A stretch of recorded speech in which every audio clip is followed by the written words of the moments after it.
So the mission of the Fish and Wildlife Service is working with willing private landowners to conserve, protect, and enhance fish and wildlife for the benefit of the American people. And in partners, we provide technical and financial assistance to willing private landowners and tribes, and that key word there is willing. We don't go knocking on doors. So usually it's an email or a group like this, and a conversation starts on, hey, I'd like to do a project. So working with private landowners is important in the Fish and Wildlife Service because we know so many of our listed species are on private and tribal lands. And we know in order to get recovery, we need to work with those entities. So selection of our projects, we look to benefit federal trust species, and that includes migratory birds and listed species as probably the top categories of species that are considered federal trust species. We want to benefit a national wildlife refuge, and in Arizona, most of those are along the Colorado River, and then some over in southern Arizona. We want to look at projects that are located within identified focus areas. I'll give you a picture of that in a minute. And we want them to be self-sustainable. We want to have those projects able to not have a high-tech approach that is difficult to maintain. So in Arizona, we've got 3 areas. We have the northern Arizona focus area, our middle Arizona focus area, and our southern Arizona. Really catchy names, aren't they? And then we have our Mogollon emphasis area, which was something that came from our regional office, and it encompasses basically the same 3 focus areas that we have for the Partners Program. Now, if you're not within a focus area, can you still apply for funding? Yes, you can, because we want to look at what is the federal trust species that is connected with the project. But we have limited funding, so if we have to make a decision whether to fund a project or not, probably the first thing we look at is it in the focus area? So our priority habitats that we have in Arizona is going to be riparian and wetlands, river and streams, and grasslands. So in the Partners Program, we were created back in 1992, and since then we've done over 9,000 acres of wetland and riparian areas, 174 miles of stream habitat. So some examples of erosion control structures where we've had some, this is a 4. These are the one-rock dams, very low-tech, very low maintenance. And what they do is a very good job in holding back sediment and maintaining less degradation within the channel. It creates good habitat for pollinators. And if it's a tributary to a stream, it helps to reduce those sediment issues that we find within streams. Select removal of channels. So we have funded that. We work with several people to do cameras removal work. And something to keep in mind, you know, it can be very, very labor intensive. And when you're done with the project, you need to look at it and say, oh my gosh, what have I done? It can be quite a large swath of vegetation that's removed, opened up to habitat. The thing to be concerned about, I think another gentleman was talking about the amount of kochia that came in after their project. And that's something many invasive species will come in after you do a clearing like that. It just is the ground disturbance that creates that seed bed. We have done pond projects. And Russ will probably talk about it, but let me steal his thunder. So we did a project here on the Gila River Indian community with a tribal member on his private land. He constructed a pond, very large pond, and he's going to put Gila topminnow in there. And with that, pollinator plants around the pond. And it was a very well-received community project that we're really proud of. We're looking at doing a safe harbor agreement to be able to put Gila topminnow in there, which is a listed fish. And with the safe harbor agreement, it will give the landowner assurances against further endangered species. Any, I don't know, what's the word I'm looking for? Any further work that needs to be done with the Endangered Species Act because of the agreement put in place that takes care of the monitoring and the maintenance and what will be done. So Partners has also worked in grassland projects. We've done juniper removal and mesquite removal as examples. And with our grassland enhancements up in northern Arizona, the juniper removal, and in southern Arizona, it's primarily for mesquite habitat. We also have funding that's come from our headquarters on monarch initiatives. And this is for creating more habitat for the monarch butterfly so we don't have to do a listing for that species. It looks like with our budget that finally got passed that we may be getting more money this year for this kind of effort. And we're hoping that it's got some earmarks that we could be able to say, hey, how about some money for tribes? And we're hoping that's going to happen. We've done some pollinator gardens, such as down in Patagonia High School, where we worked with that high school to do the habitat installation, working with the students at the high school.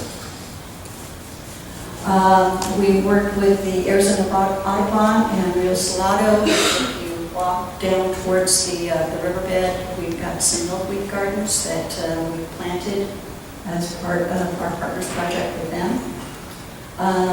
With that project, there's an outreach and education component of it, which is something we like to see in that we engage the public in the benefits of doing restoration work. We did some work on the Audubon Research Ranch in southern Arizona. There we constructed a pond and pollinator plants were installed, and that is the habitat after we were done.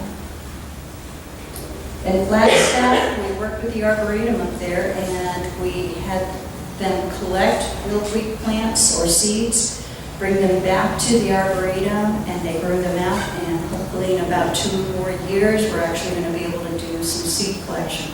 Those seeds will then go out to other restoration projects that we're hoping to do and funded through the Partners for Fish and Wildlife Program. We did another pond project down in Amado. Again, it was dealing with pond construction and pollinator plants around that pond. That pond is stocked with Gila topminnow, and that landowner has a safe harbor agreement. This is the bridge overpass down the way. It's just a picture of some monarchs because it sounds like the Rio Salado folks have really embraced monarchs in this area.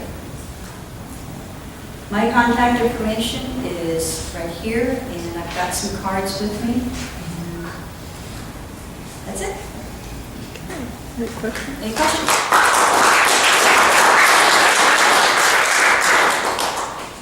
Okay, next.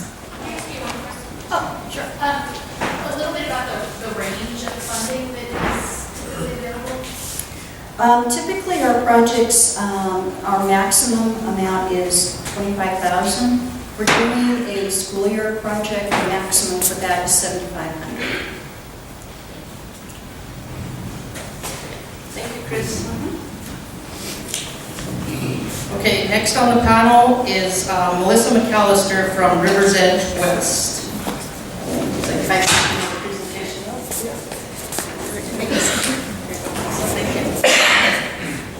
Good afternoon, everybody. As I mentioned during introductions, I am from RiversEdge West, which some of you may be more familiar with our old name, Tamara's Coalition. I am a restoration coordinator for RiversEdge West. I'm the Arizona person. The nonprofit is based up in Grand Junction, Colorado. And for the past 8 or so years, there's been somebody based here. Basically, I do 2 different things. One, I work with the Verde Watershed Restoration Coalition and the Gila Watershed Partnership, and support them in whatever capacity they need. They're doing a lot of on-the-ground riparian restoration, and so I help them write grants, technical aspects of restoration, growing out plants, whatever they need help with. And then the other thing that I do is that I work with other partnerships, organizations, groups who are doing restoration and they need some guidance or assistance or somebody to talk at a workshop or something like that. So I do a lot of interacting with other groups throughout the state as well. And then I guess there's one other component that I just want to throw out there too. I have a slightly different perspective as well because I've worked as a consultant with several different tribes in Arizona, developing invasive plant management plans and restoration plans, and then helping them to implement those plans as well. So I have a couple different perspectives in this. Okay, that is it for the introduction. So RiversEdge West, I just wanted to just put a little bit of a plug for kind of what we do a little bit more. Our mission is to advance restoration of riparian lands through collaboration, education, and technical assistance. And our vision is that we envision healthy and self-sustaining riparian ecosystems throughout the American West that are resilient to invasive plant species and supported by an enduring community of stewards. So I'm going to start off with this slide here. I don't need to talk about, all of the different components of restoration, but one of the things that I see with any organization that is trying to plan restoration is that these are the steps that everybody has to go through, right? You have to plan and you have to fundraise. Then you have all of the activities, like the actual action on the ground stuff that happens. You implement your invasive plant treatments. You do native plant restoration, you monitor. And then the last part of it is having that continued stewardship. So it's been mentioned several times by different folks today about how having that engagement from your tribal members, from your community, is essential. And so I think for me, the two things that really stick out when I'm thinking about what's important for partnerships and what's important for you to think about as far as resources are really thinking about the beginning part of it, the planning, the collaboration, working with other tribes, working with other agencies and organizations that are doing work and that can help you in that process.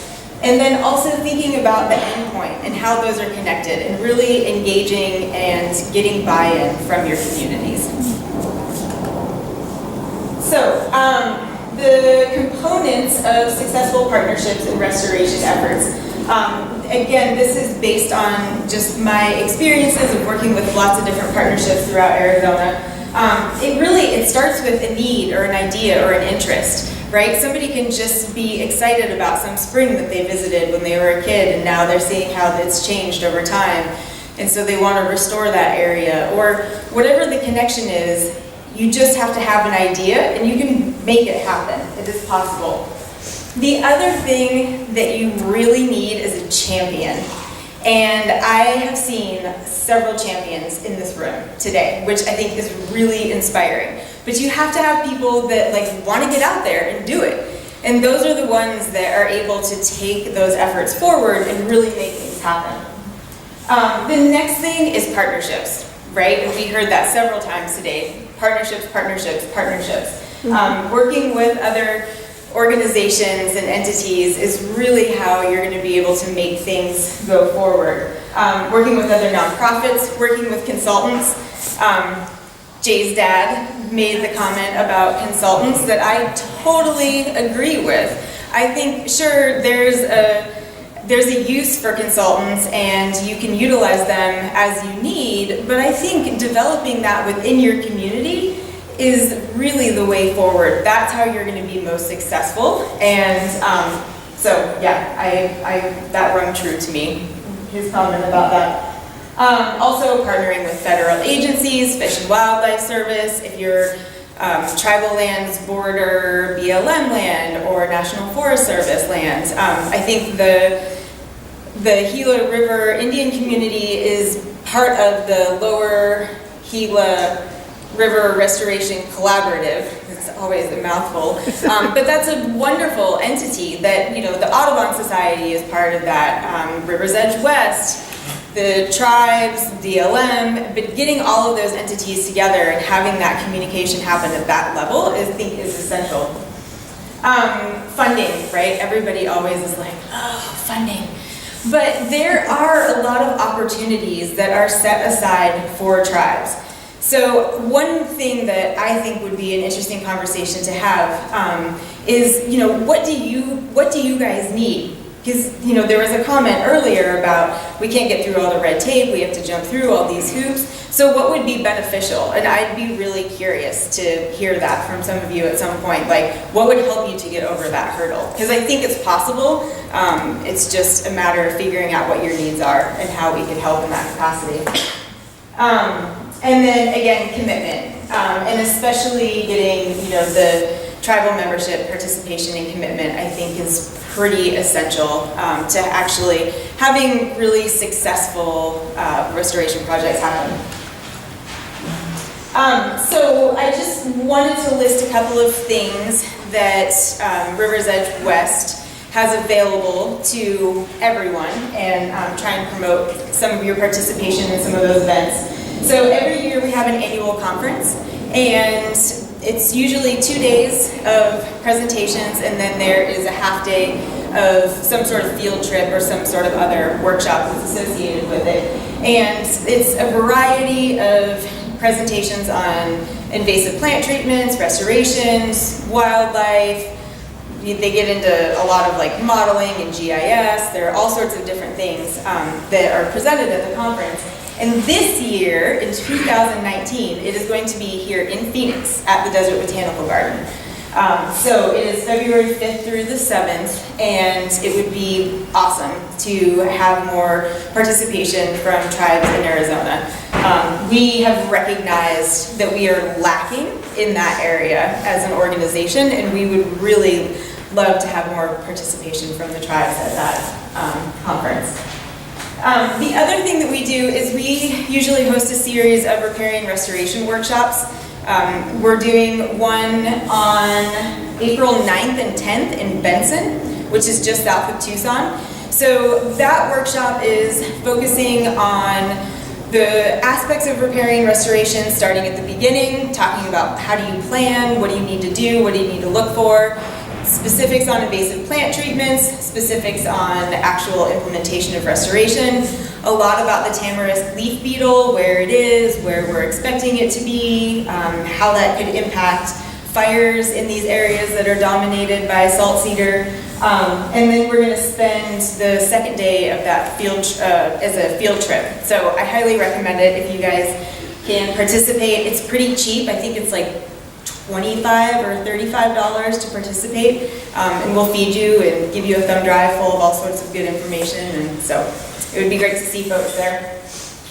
A couple other resources that I just want to mention are on our website. We have a whole resources section that has, you know, all sorts of anything that you could want. YouTube videos on how to plant or how to remove tamarisk, ideas for growing different plants in nurseries. And so if you are looking for resources, that's a pretty great place to start. And then when you're on our website, you can sign up to receive the monthly newsletter, and then you'll get all sorts of information about upcoming workshops and events. And there are also a list, there's also a list of funding opportunities there too. So you can see what grants are coming up and what you might want to pursue. So just a quick rundown of a couple funding opportunities that I was thinking about and that came up when I was talking with other RiversEdge West staff. And I know that a lot of these have their own challenges associated with them, but just to throw this out there, NRCS, they do have the Tribal Assistance Program, and they do have money that's dedicated specifically for tribes. The Arizona Water Protection Fund, they will often, they've supported some tribes in Arizona. Arizona State Forestry Department, some of their grants tribes are ineligible for, but others, that's not the case. And then you guys know BIA, Bureau of Reclamation, and then also the 9 Napoleon Foundation has also supported some restoration work in Arizona as well. So just to kind of throw those out there as things for you to consider. Okay, the next thing, I just want to also put a plug for the Cross Watershed Network. It is an organization that was kind of incubated with the Tamarask Coalition, but they're their own entity at this point in time. So the goal of the Cross Watershed Network is to connect people, to share lessons, build lasting relationships across watersheds. And we do that through workshops, field visits, and an online practitioner directory. So in 2 weeks from now, April 4th and 5th, there's a workshop in Socorro, New Mexico.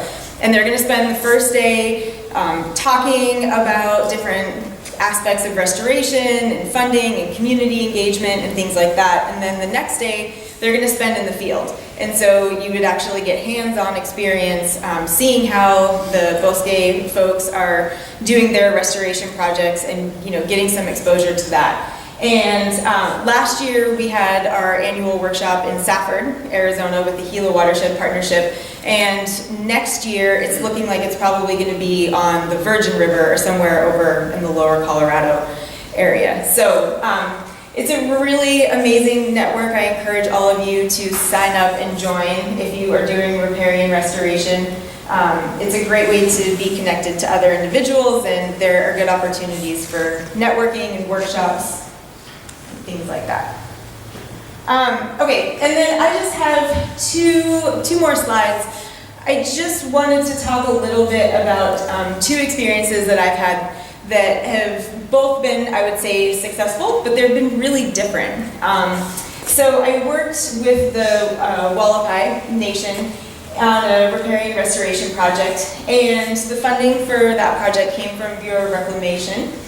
And we did restoration at 2 different sites that were culturally significant. So the Wallapai chose the sites based on a number of different things.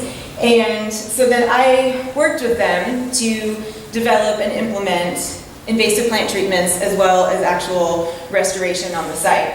And we were able to collect our plant materials from those sites and grow them out in a nursery that they have in Peach Springs. And so there is a really amazing connection there. They were engaged. They were tribal members, participated, and they do a river trip through Grand Canyon once a year. And so they have tribal members on that trip, and so they were able to go down the river and actually participate in a lot of this work. And it was just so much more meaningful, I think, for everyone, and it built that stewardship and that commitment within the tribe. We also worked with college students from Southern Utah University, and then we worked with a couple of different landscaping and consultants as well. But this was one of the projects that I've worked on where there was much more buy-in with the community and with the tribal members. The other project that I've worked on was with the Fort McDowell Yavapai Nation. Super successful project, but there was very little engagement from the tribe. The environmental program manager saw a need for giant reed control. They have the arundo along that stretch of the Verde down there.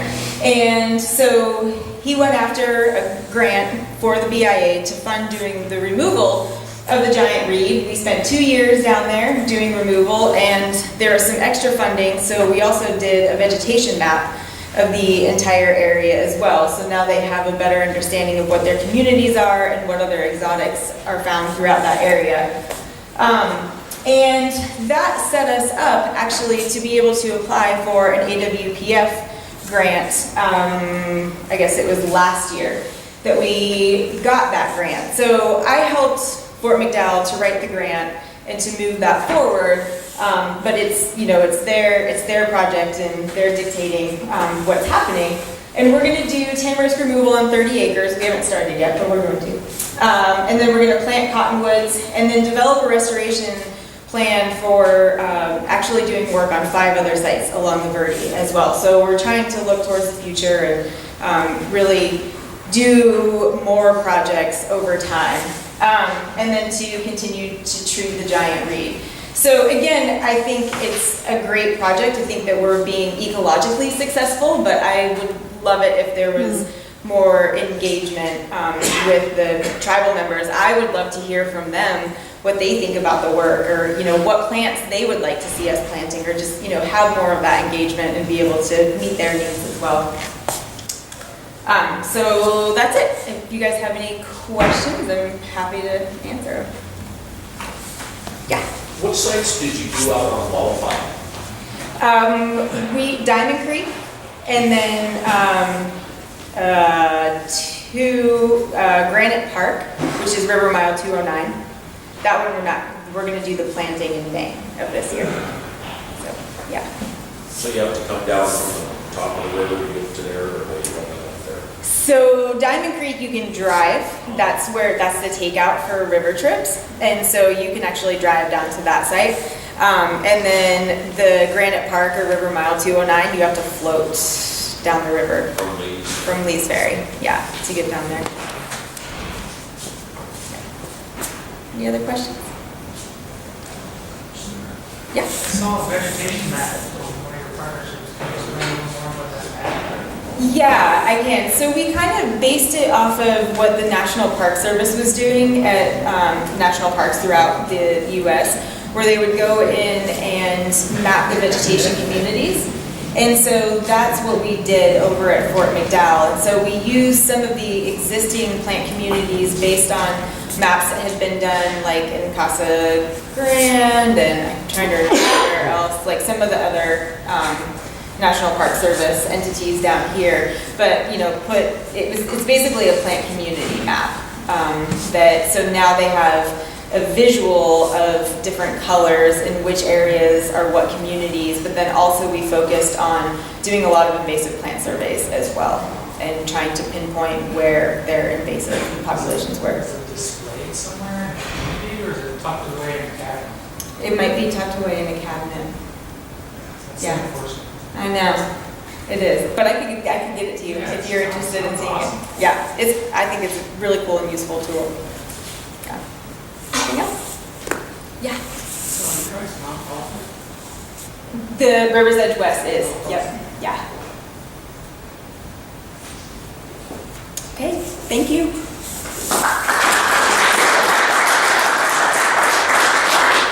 I think I called you Melissa McCarthy, like the comedian. I just saw your name and I'm like, wow, her name is not Melissa McCarthy. So sorry about that. And I'm glad you didn't notice and get offended. Next is Dr. Russell Binford from the Gila River Indian community, and he has promised to go so fast that I'm done already. We might get. Luckily, some other presenters from the community have covered some of the topics, but take it away, Russ. Thank you. Yeah, people have touched on Kris stole some of my thunder too, so I have. How do I hear? So I'm just going to blast through a couple of examples of projects that are either currently online or just about to start. These are newer projects that are all kind of built on the shoulders of the incredible work that Charles has done in the Peeposh wetlands over the last 15 or so years. The first project is called the restoration of the Akimel Namks. And I'm glad that Robert isn't here because I can't pronounce that word. I'm not a guy, I just can't say that word. But according to Huhugam Center, that's the Otham for where the rivers come together. So this is a large-scale restoration project that is at the confluence, just upstream of the confluence of the Salt and Gila rivers. It's funded by the BIA, and the grant source is Reserve Treaties Rights Land. And the idea of that grant source is, interestingly enough, to do fuel and fire treatments on non-tribal land that is contiguous to tribal land. That doesn't make a lot of sense until you know the context. The Rodeo Tedesca fire, everybody remembers probably. It started on U.S. Forest Service land. It burned the heck out of those hills up there. It burned all the way to San Carlos Apache, hit the tribal boundary, took a nosedive and went out. And that's because San Carlos does such a fabulous job managing their forests, and the Forest Service does such a poor job at it. So BIA recognized this, and they said, maybe we need to put some fire money to treating non-tribal lands that are contiguous to tribal lands. So that's what this funding source is. There's a significant amount of money in it, and BIA is an enthusiastic partner. In addition to BIA,